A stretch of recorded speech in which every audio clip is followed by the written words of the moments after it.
అదే చెన్నై ఎప్పుడో ఓడిపోవడం చూసినారా మీరు? అది కూడా ఆర్సీబీ పైన. కప్ నమ్దే.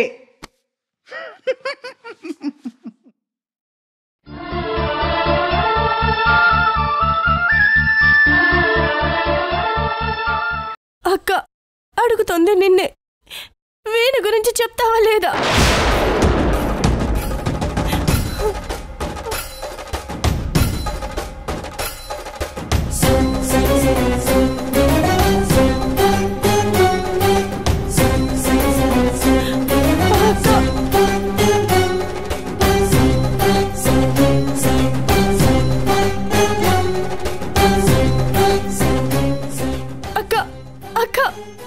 సమాధానం చెప్పుకుంటూ వెళ్తున్నావేంటక్క?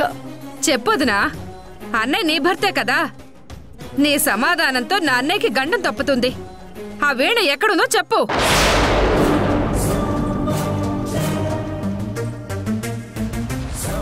చూసావా పార్వతి, నీ చీర కొంగు పట్టి నీ భర్త ప్రాణాలు కాపాడమని వేడుకుంటున్నా సరే మీ అక్క మనసు కరగట్లేదు.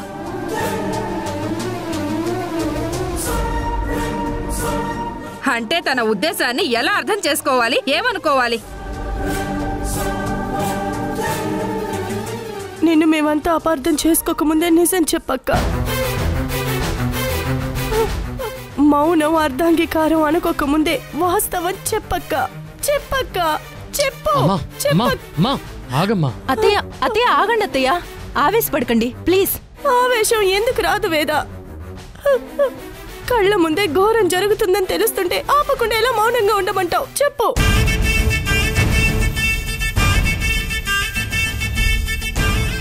సాటిల్లాలిగా నేనెంత కుమిలిపోతున్నానో తనకి తెలిసి కూడా చోద్యం చూస్తోంది.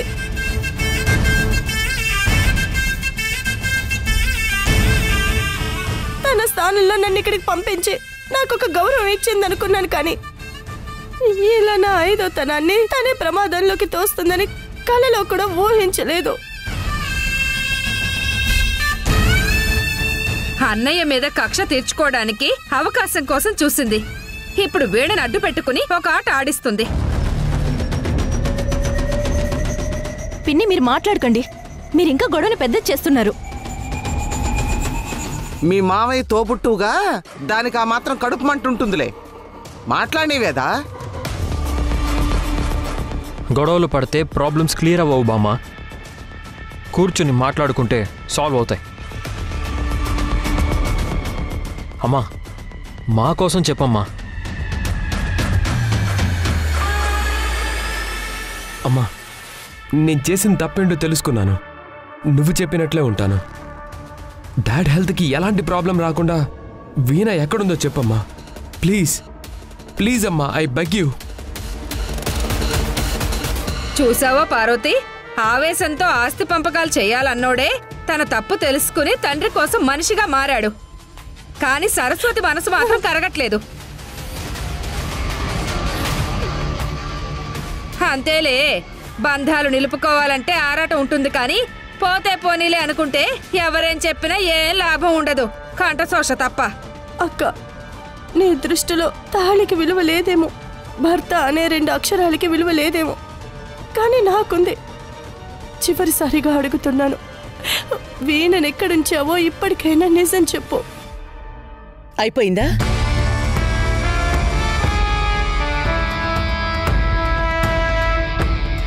ఎమోషనల్ బ్లాక్మెయిల్కి నేను సరెండర్ అవ్వను పార్వతి.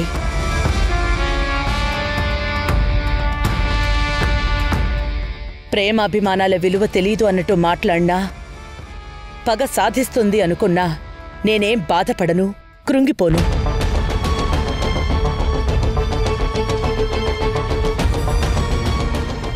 మీరందరూ ఒకవైపే చూస్తున్నారు, కానీ మరొక వైపు చూడటం లేదు. బంధాలు బంధుత్వాలు నిలుపుకోవడం కోసం నీకు జరిగిన అన్యాయాన్ని న్యాయం అనుకుంటున్నావు. వీణ ప్రాణాలకి ముప్పున్నా సరే పర్వాలేదనుకుని తన వివరాలు చెప్పి వీణని రిస్క్లోకి తొయ్యలేను. దాని వివరాలు ఇప్పుడు చెప్పకుండా మా అన్నయ్య ప్రాణాల పైకి చెప్తావా?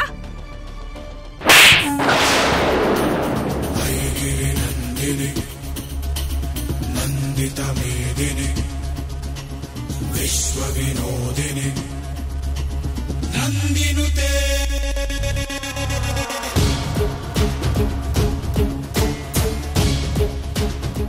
ఇంకొకసారి ఆయన ప్రాణాల గురించి మాట్లాడితే రెండో చెంప కూడా పగులుతుంది భాగ్యం.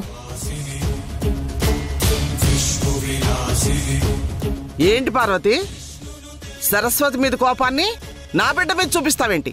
ఆయన గురించి మాట్లాడేటప్పుడు మాటలు జాగ్రత్తగా ఉండాలని కొట్టానత్తయ్య.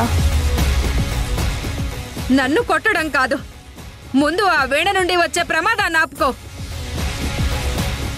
నువ్విలా కొట్టి నన్ను భయపెట్టి నా నుంచి నిజాన్ని చెప్పించలేవు పార్వతి.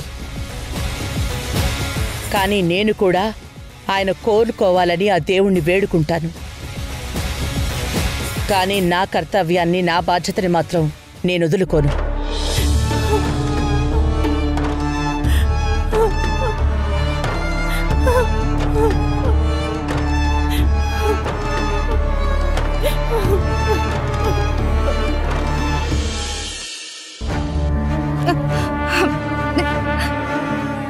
అసలు ఇక్కడ ఏం జరగనట్టు వచ్చింది.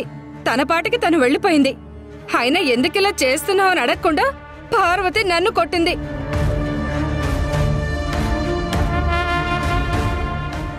మన కుటుంబం మీద పగ సాధించడానికి కాకపోతే ఎందుకు ఇలా చేస్తుందమ్మా? ఇంటికొచ్చిన సరస్వతిని నిలదేయకుండా ఆ వీణ ఎక్కడుందో తెలుసుకోకుండా అందరూ చోద్యం చూస్తున్నారు. అత్తయ్య, ఏం మాట్లాడుతున్నారు మీరు? ఆవిడ మా అమ్మ, అది గుర్తుపెట్టుకొని మాట్లాడండి. గుర్తుందల్లుడు, ఆవిడ మీ అమ్మే. మీ అమ్మ వల్లే మీ నాన్నకి పరిస్థితి వచ్చిందని మీకే గుర్తులేదనుకుంటా. వీణా రిషిల పెళ్లి చేస్తామన్న తర్వాత కూడా ఆవిడిదంతా చేస్తుందంటే ఏంటి అర్థం? ఆవిడ లేని ఈ ఇంట్లో ఎవ్వరూ మనశ్శాంతిగా ఉండకూడదనే కదా ఇలా చేస్తుంది.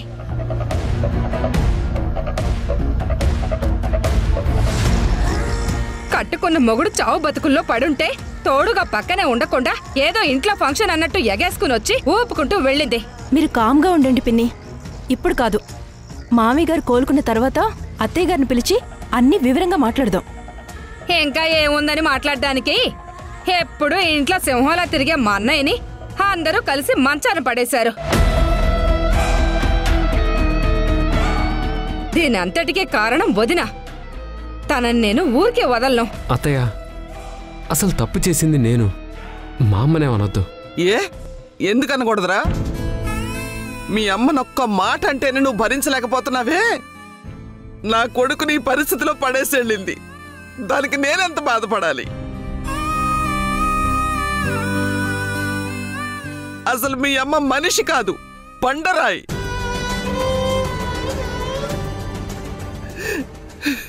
ఆ రాయి అయినా చెక్కితే సెలవుతుందేమో కానీ మీ అమ్మ మనసు మాత్రం మా కన్నీళ్లు చూసినా కరగదు. ఊరుకోండి బామ్మ, మామయ్య గారికి ఏమీ కాదు, బాధపడకండి. ఊరుకో అమ్మా.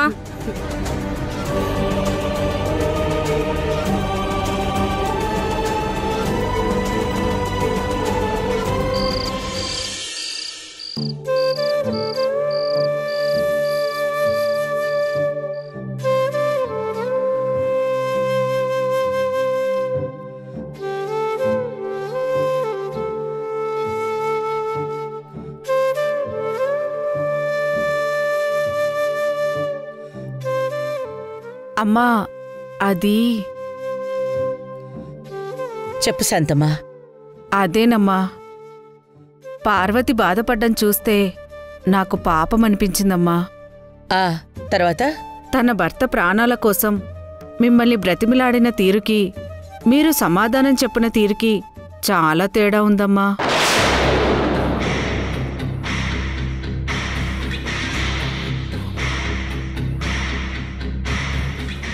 అవునా? మీరు మరీ పెడసరిగా జవాబు చెప్పాల్సింది కాదేమో అనిపించింది. ఇంకా? అంతేనమ్మా. పార్వతి ఏడవడం చూస్తే నా గుండె తరుక్కుపోయిందమ్మా.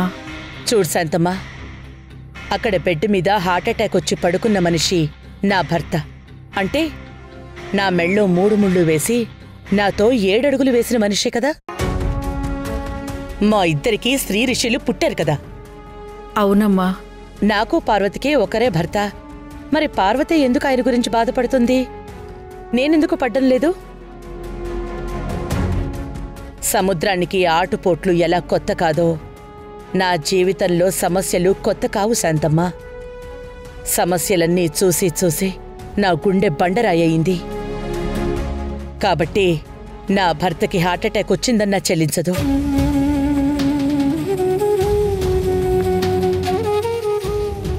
కొడుకు తప్పు చేసి జైలుకి వెళ్లాల్సొచ్చినా ఆ రాయి కనికరం చూపదు. అందుకే నా చుట్టూ జరిగే అన్యాయాల్ని మోసాల్ని చూసి చూసి మొదట్లో విసుగొచ్చేది, తర్వాత కోపం వచ్చేది, తర్వాత అసహ్యం వేసింది. మనం ఎంత బలంగా బంధాల్ని నిలుపుకోవాలనుకుంటామో అంత సులభంగా ఎదుటి వాళ్ల చేతిలో మోసపోతూ బాధపడతాం. అందుకే దేనికి అలా స్పందించకూడదు. తామరాకు మీద నీటి బొట్టులాగా అంటీ అంటనట్టు ఉండాలని నిర్ణయించుకునిలా ఉంటున్నాను. నన్ను మార్చింది పరిస్థితులే తప్ప వేరే ఎవ్వరూ లేరు శాంతమ్మా. కరెక్ట్ అమ్మా. అనుభవం నేర్పిన పాఠాలు మిమ్మల్ని ఇలా మార్చాయని నేను కూడా ఒప్పుకుంటాను.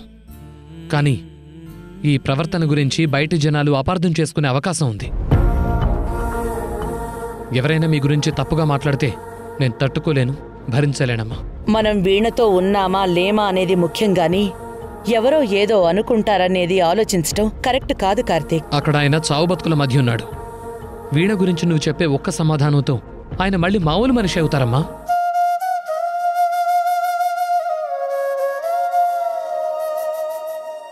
సరే, నా కోసం ఆయన కోసం కాకపోయినా కనీసం మా అమ్మ కోసమైనా వీణ ఎక్కడుందో చెప్పమ్మా. అమ్మ కంట్లో కన్నీళ్లు చూస్తుంటే నా ప్రాణం పోతుందేమో అన్నంత బాధేసింది. ప్లీజ్ అమ్మా, మా అమ్మ కోసమైనా చెప్పమ్మా. సారీ కార్తీక్, నా భర్త కోసం మీ అమ్మ కోసమో వీణ గురించి వివరాలు చెప్పలేను. లైఫ్లో మనం కొన్ని జరగాలి అని కోరుకుంటాం, కానీ అవి మనం కోరుకున్నాం కదా అని జరగవు. జరగాల్సిన టైం వస్తేనే జరుగుతాయి. అలాగే వీణ కూడా తను రావాల్సిన టైం వచ్చినప్పుడే తన డీటెయిల్స్ కూడా బయటకొస్తాయి.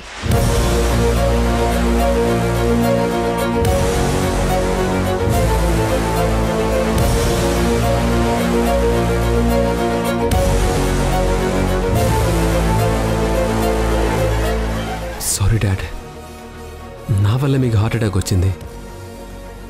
నేను ఎంత పెద్ద తప్పు చేశానో రియలైజ్ అయ్యాను. Sorry dad, I'm really sorry. నేను ఒక స్టూపిడ్ని డాడ్, ఈడియట్ని. మీరు నా గురించి ఎంతగా ఆలోచించారో అర్థం చేసుకోలేకపోయినా ఫూల్ని. అల్లుడు, అర్జెంటుగా నీతో మాట్లాడాలి. చెప్పతాయా? ఎక్కడ కాదు. మరేం పర్లేదు, ఇక్కడ ఎవరూ లేరు. ఏంటో చెప్పు. అదే అల్లుడు, నీ పెళ్లి గురించి మాట్లాడదామని.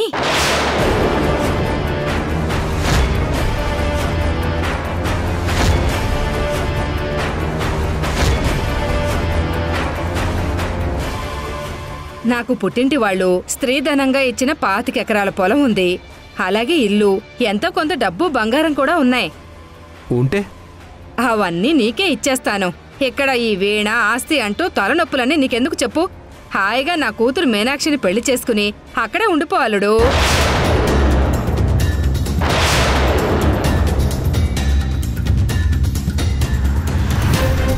అత్త ఎంత సెల్ఫిష్గా మాట్లాడుతుందో చూడు వేద. వీళ్ళందరి గురించి వదిలే, నా కూతుర్ని పెళ్లి చేసుకునే హక్కు అధికారం నీకున్నారా అల్లుడు?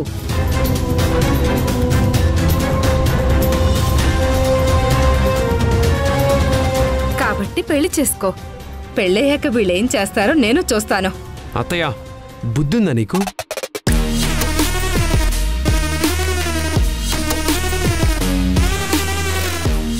లోపల డాడీ అంత సీరియస్ కండిషన్లో ఉంటే మీరొచ్చి నా పెళ్లి టాపిక్ మాట్లాడతారా?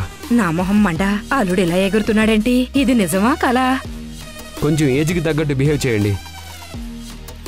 డాడీ అంటే రెస్పెక్ట్ లేకుండా మాట్లాడితే నేను ఊరుకోను. డాడీ డాడీ డాడీ డాడీ, ఆ డాడీ వల్లే కదరా నీకు ఈ గతి పట్టింది. ఆయన ఇప్పుడప్పుడే కోలుకునేలా లేడు. అసలు కోలుకుంటాడో లేదో కూడా చెప్పలేని పరిస్థితి. అందుకే చెప్తున్నాను, నా మాట విని నువ్వు నా కూతుర్ని పెళ్లి చేసుకుని ఊళ్ళో హాయిగా సెటిల్ అయిపో. నీ జీవితం బాగుపడుతుంది. అత్తయ్య,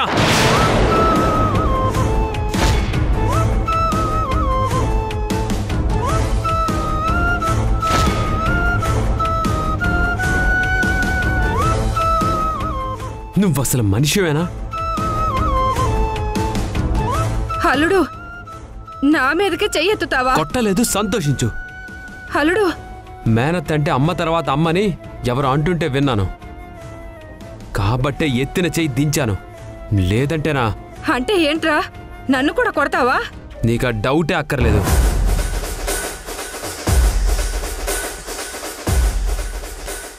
మా డాడ్ మాకంటే ఎక్కువ నిన్నే బాగా చూసుకున్నాడు.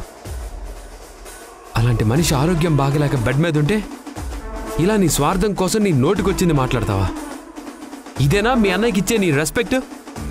ఎంత మాట అన్నావు అల్లుడు. మా అన్నయ్య అంటే నాకు మాత్రం ప్రేమ లేదనుకుంటున్నావా? వాడి గుండెపోటు వస్తే నాకు వచ్చినట్టు బాధపడ్డాను. మా అన్నయ్య అంటే ప్రాణం అల్లుడు. ఏదో నువ్వు సంతోషంగా ఉండాలని ఆశపడ్డాను. తప్పు చెప్పాను అల్లుడు. మా డాడ్కి అలా ఉంటే నేను అలా సంతోషంగా ఉంటాననుకున్నా? నేనెంత వెధవ పనులు చేసినా సరే ఆయన నా తండ్రి, నేను అతని కొడుకుని. నేను నా స్వార్థం కోసం ఆలోచించానేమో గాని డాడ్ తన కోసం ఎప్పుడూ ఆలోచించలేదు. తన పిల్లలు బాగుండాలని అనుక్షణం కోరుకున్నారు. మా బాగు కోసమే డాడ్ ఆలోచించారు.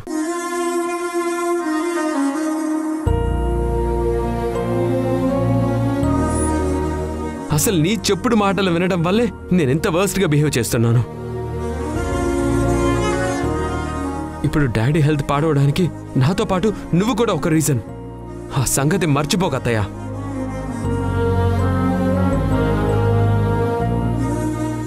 ఇంతవరకు వచ్చింది కాబట్టి చెప్తున్నాను. మా డాడ్ కంప్లీట్గా రికవర్ అయ్యాక ఆయన ఎవరి మెడలో తాళి కట్టమంటే వాళ్ళ మెడలో తాళి కడతాను. ఒకవేళ వీణని పెళ్లి చేసుకోవడమే మా డాడ్ కోరిక అయితే నేను వీణనే పెళ్లి చేసుకుంటాను.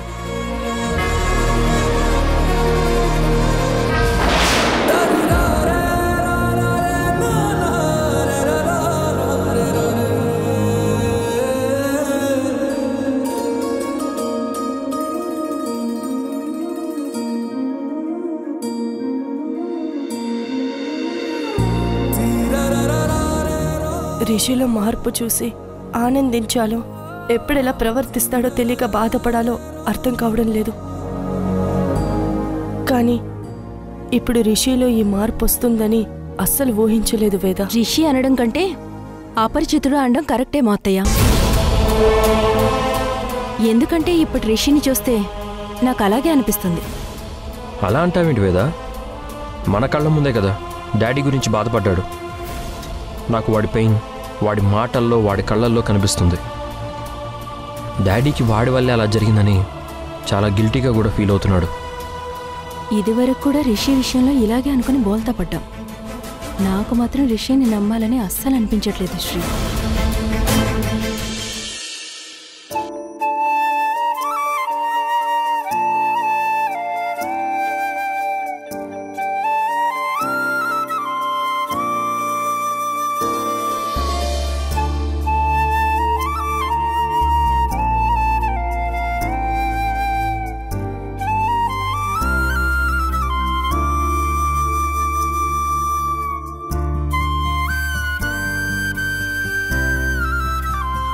మేడం, సార్కి స్పృహొస్తే ఇబ్బంది కలగకుండా నెమ్మదిగా మాట్లాడండి.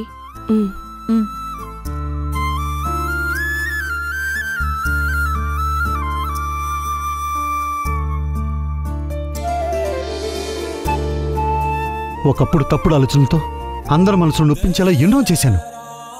కానీ ఇప్పుడు మారాను కదా పార్వతి.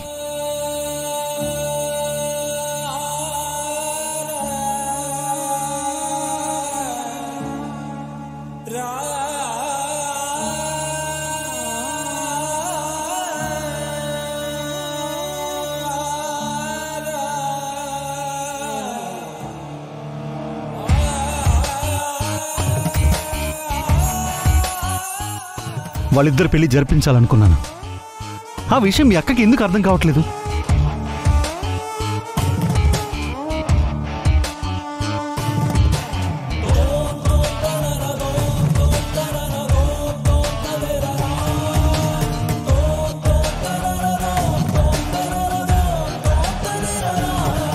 పార్వతి,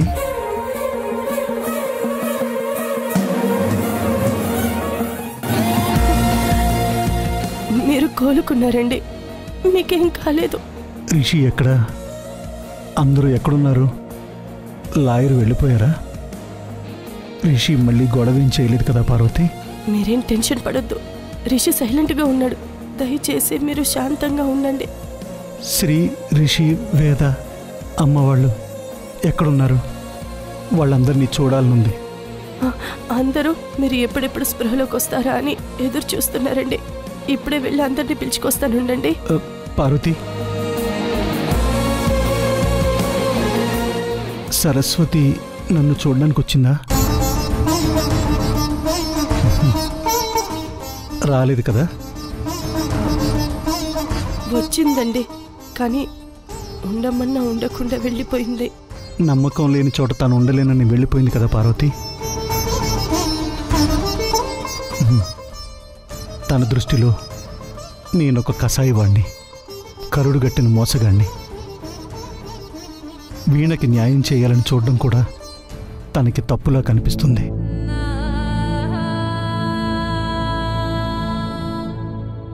మీరు ఆవేశపడకండి, అవన్నీ తర్వాత మాట్లాడదాం.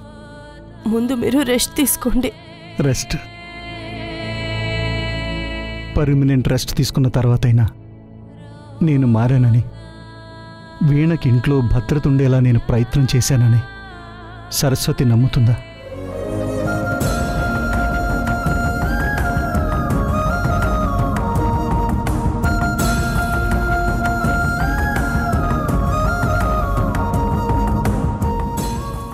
మీకు అనుమానం వచ్చిందంటే ఖచ్చితంగా రాకపోవడమే మంచిది.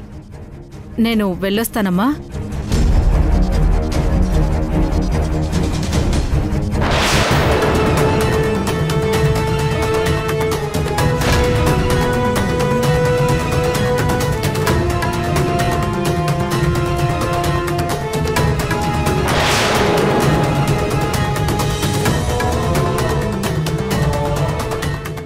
జనరల్గా నేను అనుకుంటా కదరా, అంటే మైండ్కి ఏమైనా క్రియేటివ్ థాట్స్ వస్తాయి కదా, అవి ఇట్లా అనుకుంటా అట్లా జరిగిపోతారా?